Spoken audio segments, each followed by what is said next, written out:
ഓംകാരമായ പൊരുൾ മൂന്നായി പിരിഞ്ഞുടനെ ആങ്കാരമായതിനു താൻ തന്നെ സാക്ഷി അതുബോധം വരുത്തുവതിനാളായി നിന്ന് പരമാചാര്യരൂപ ഹരിനാരായണായ നമഃ.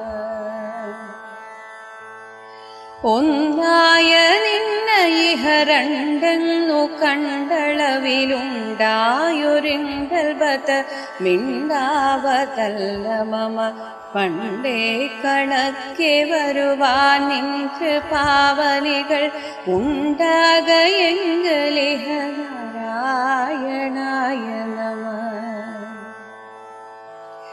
ആനന്ദ ചിന്മയ ഹരേ ഗോപികാരമണ ജ്ഞാനെന്ന ഭാവമതു